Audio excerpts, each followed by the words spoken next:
I found out my wife was cheating when I visited her parents. But the real betrayal came later. She wasn't just unfaithful. She was with. If I'm being honest, I should have seen it coming miles away. Not just the cheating, not just the lies, all of it. My name's Matt, and I'm 46 years old.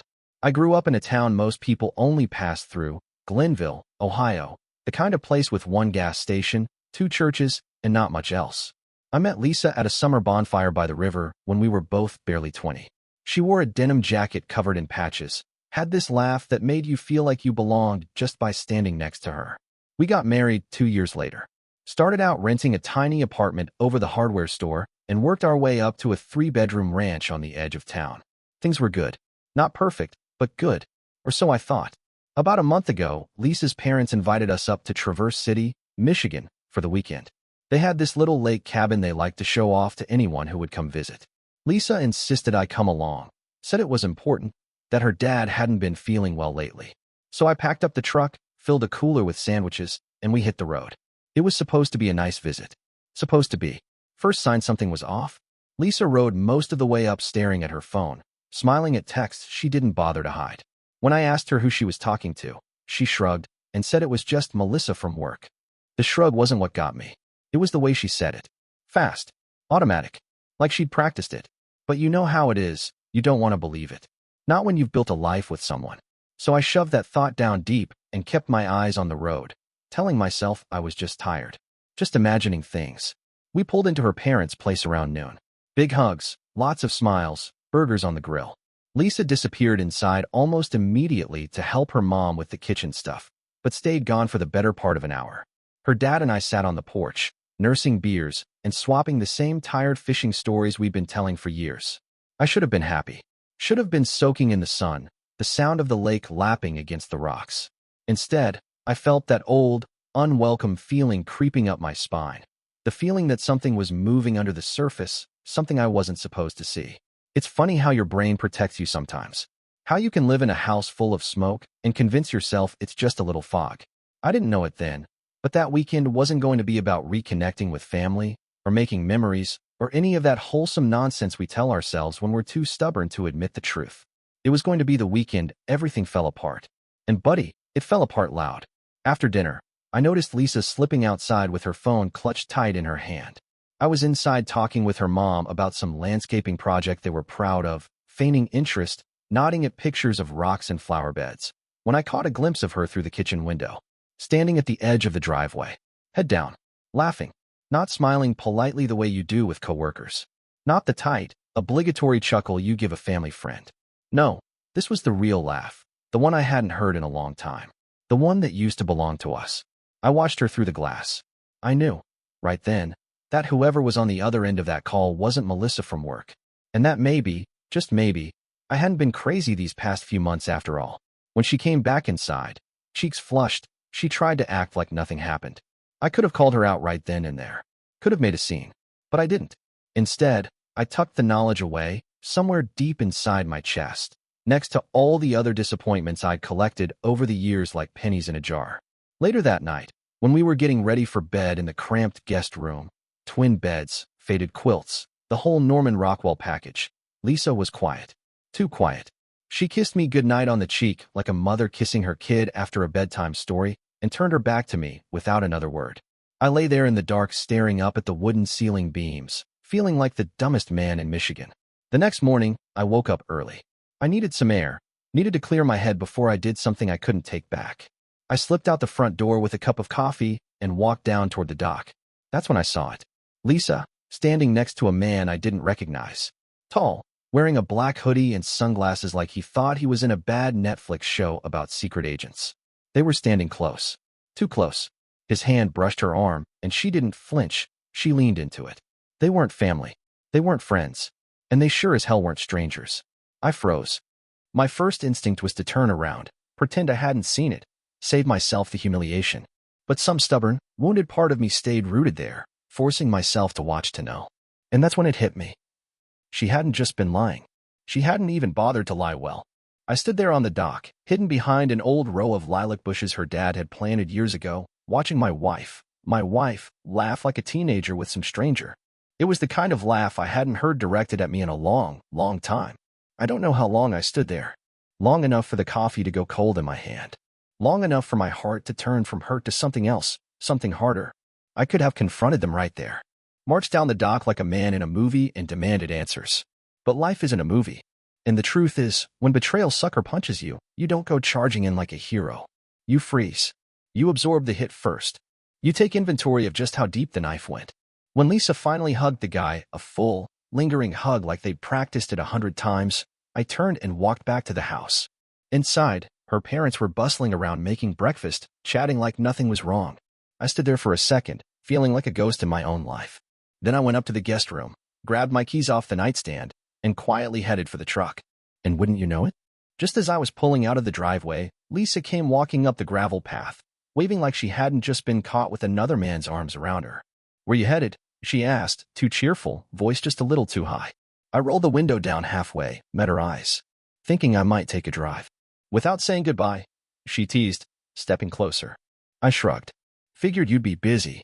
She blinked. Just for a second. Just long enough for me to see the crack in her armor.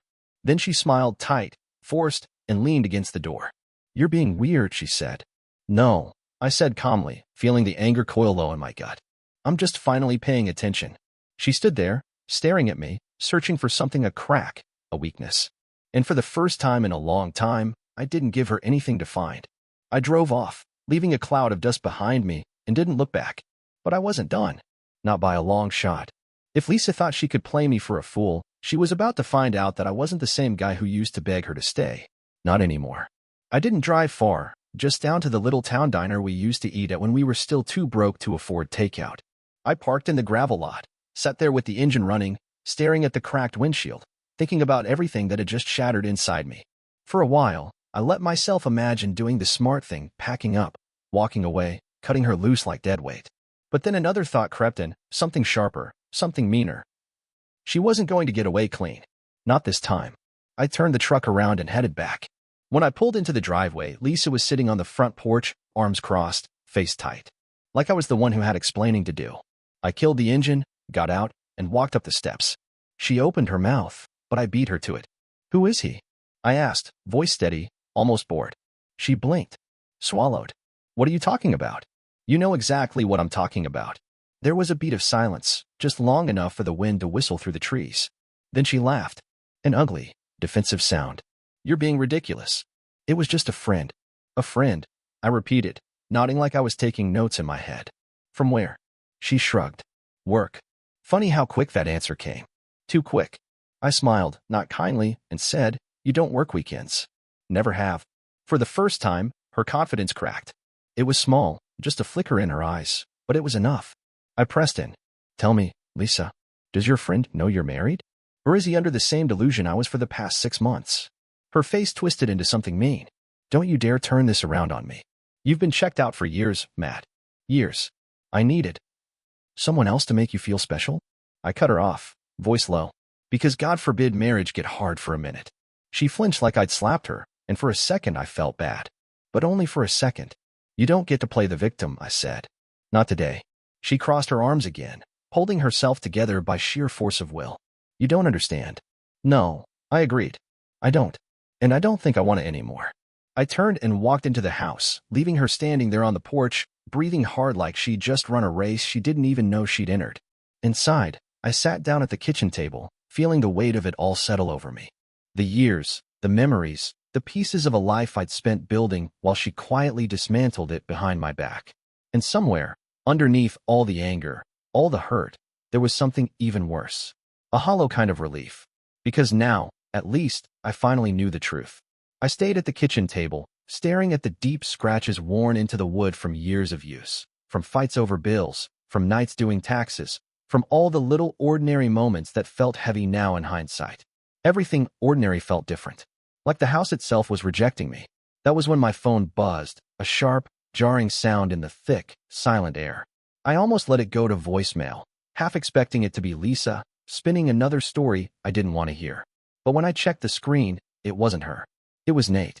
My brother and I were never close. Same blood, different planets. He was the kind of guy who talked loud at family barbecues and made bad jokes about car warranties. We kept in touch because we were supposed to, Not because we had anything real tying us together anymore. Something about that call, though, I just knew. I knew it was going to rip the scab clean off. Nate didn't bother with small talk. His voice, flat and serious, cut straight to it. He told me he had something I needed to know, and that I wasn't going to like it. He said he had wrestled with it for a while, even asked Dad if he should stay out of it. But the guilt must have gnawed at him enough that today he finally cracked. He reminded me of that weekend, the one I canceled at the last minute, saying it was a work emergency. I had forgotten about it, honestly. One more sacrifice chalked up in a long list of forgotten favors. Lisa had practically insisted I work instead of visiting family. I thought she was being practical, maybe even supportive. Nate told me he had been in Dayton that same weekend, that he had seen Lisa, at a hotel bar with another man, not just sitting at different tables or bumping into someone by chance. No, laughing, leaning in close, touching his arm the way she used to touch mine when we were young and stupid in love. And when she thought no one was watching, disappearing upstairs with him without a second thought. My brother had seen it, known it, and said nothing. Said it wasn't his place. Said it was my marriage, my business. He kept apologizing, but his words barely registered. All I could think about was how long it had been going on, how deep the rot went, how stupid I had been, standing in the house I paid for, fixing faucets and mowing lawns, while she built a second life in secret. It wasn't just betrayal. It was betrayal dressed up in Sunday best, smiling across the dinner table, pretending everything was fine while the termites hollowed everything out from underneath. Turns out, Lisa hadn't just started lying recently. Turns out, everyone else had been lying too, if not by words, then by silence. And there I was, finally realizing how alone I really was. After I hung up with Nate, I just sat there, the phone heavy in my hand like it had gained 100 pounds. The house was too quiet, the kind of quiet that hums in your ears and makes you feel like the walls are listening. Everything around me suddenly looked different.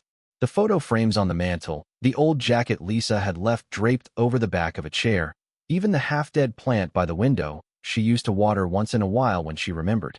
It all looked like props in a life that had already ended, and I was the only one who hadn't gotten the memo. I kept thinking about that night a year ago, the one I had missed. How I'd sat at my work desk late into the evening, eating a stale sandwich, thinking I was doing the right thing, thinking I was sacrificing for us. And all the while, she had been with him, laughing, touching, slipping upstairs without a second thought. Like our vows were nothing more than an old sweater she'd grown tired of wearing. I felt something inside me harden. Not rage, not even heartbreak anymore. It was colder than that, more final. A simple, bone-deep understanding that the woman I loved wasn't the woman who existed anymore. Maybe she hadn't been for a long time. The realization settled in slowly, like a heavy coat you didn't notice at first, but couldn't shake off once it was on you. There was no coming back from this. No couples counseling, no long talks over coffee, no Hollywood movie redemption arc. Whatever we had built together, whatever I had built, thinking she was there beside me, had been rotting from the inside out for years. I finally stood up from the table. My legs felt stiff, like they barely remembered how to hold me up. I moved through the house with a kind of detached calm, gathering a few things into a duffel bag, just the essentials. A few clothes, my passport, the spare keys to the truck. The manila folder I had kept hidden away, full of all the little signs I hadn't wanted to believe were real.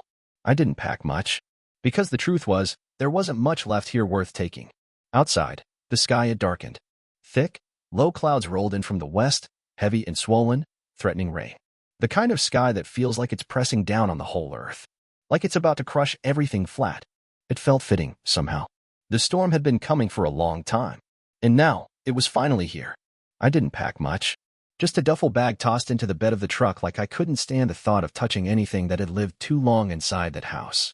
The keys felt heavy in my hand. Everything felt heavy.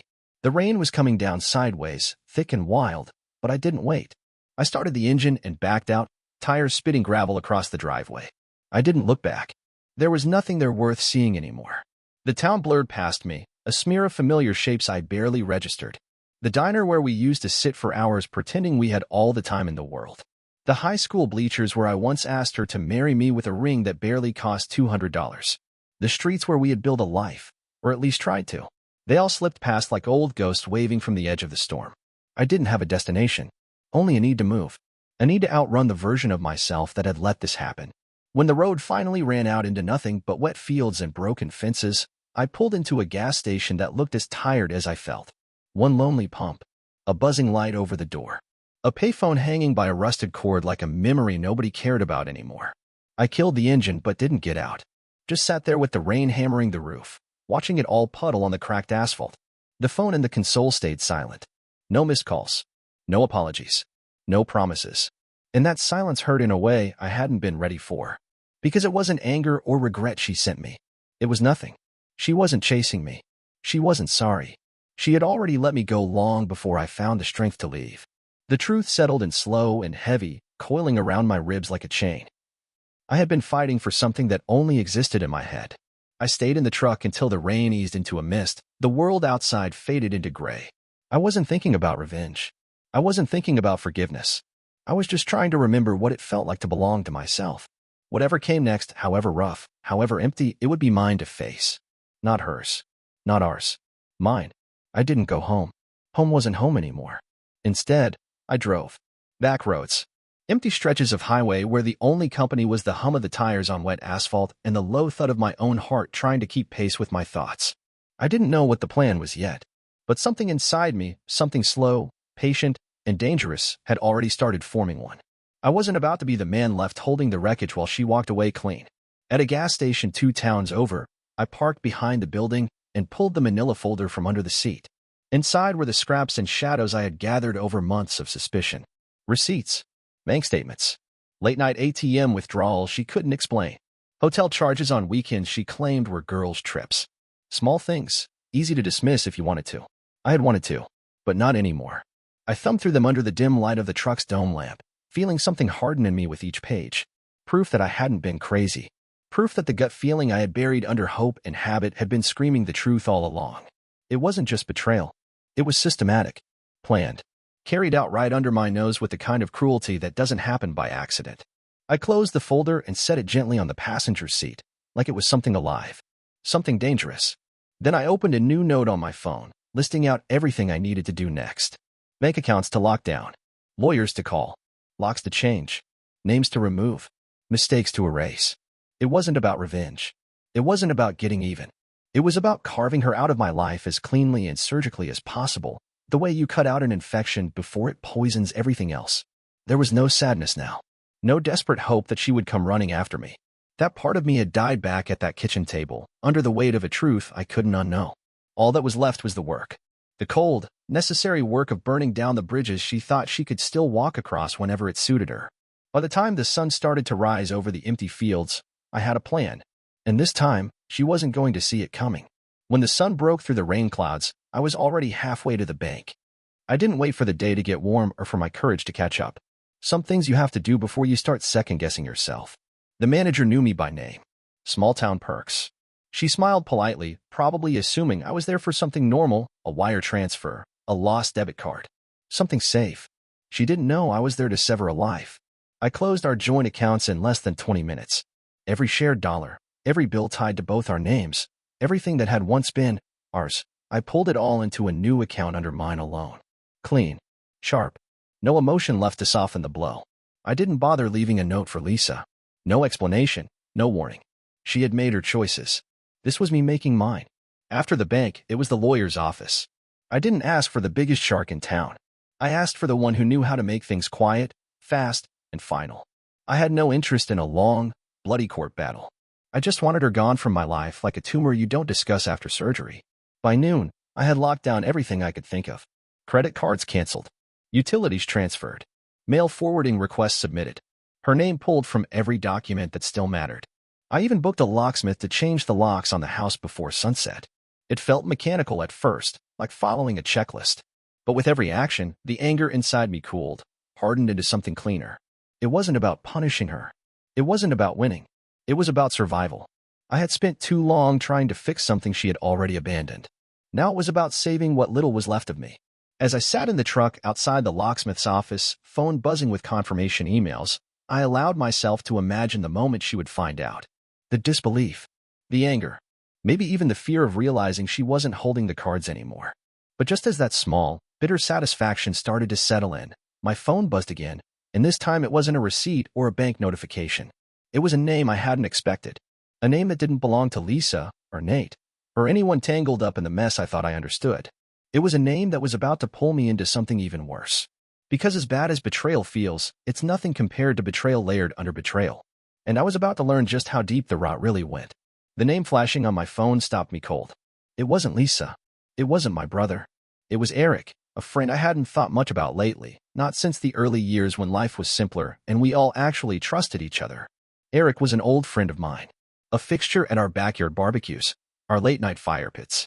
Someone who had stood beside me on my wedding day, beer in hand, laughing about how life was just getting started. We hadn't been close in the last few years, but the memories were still there, stubborn and sticky like old scars. When the call ended, all I could do was sit there, stunned, while the locksmith worked on the house locks like nothing had happened. Because the story Eric told, the one he swore he wasn't supposed to know, rewrote everything I thought I understood about the wreckage of my marriage. It hadn't started recently. It hadn't started with some stranger from her job. It had started with someone close. Someone who used to sit at my table, eat my food, laugh at my jokes, shake my hand like a brother. Eric told me he had seen Lisa with another man months before the hotel in Dayton.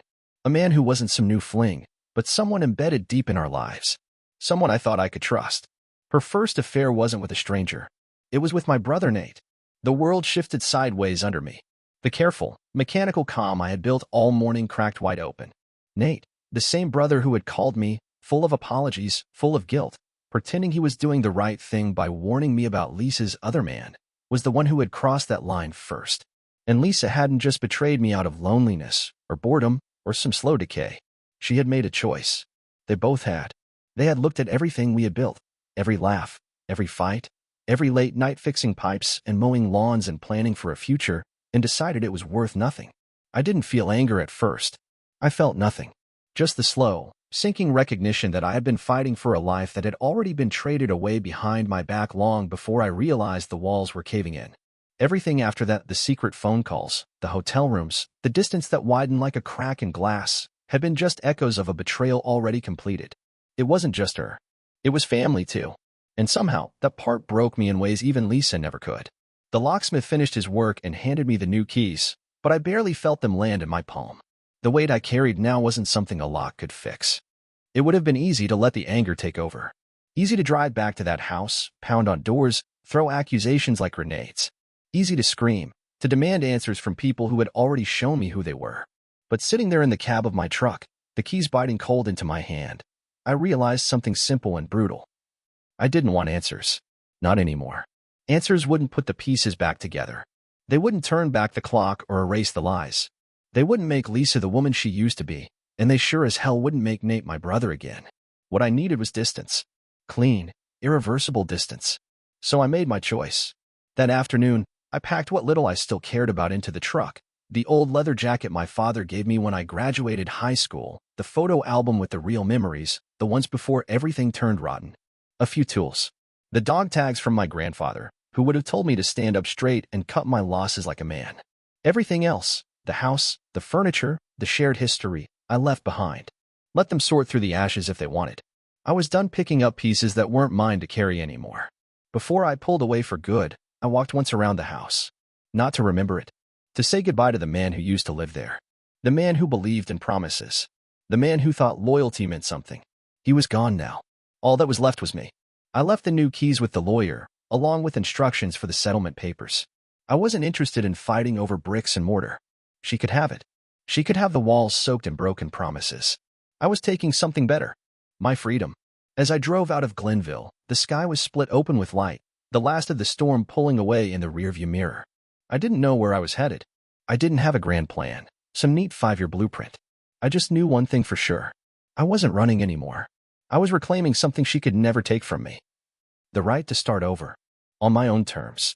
With nothing fake clinging to my heels. And for the first time in longer than I could remember, the unknown didn't scare me. It felt like breathing again.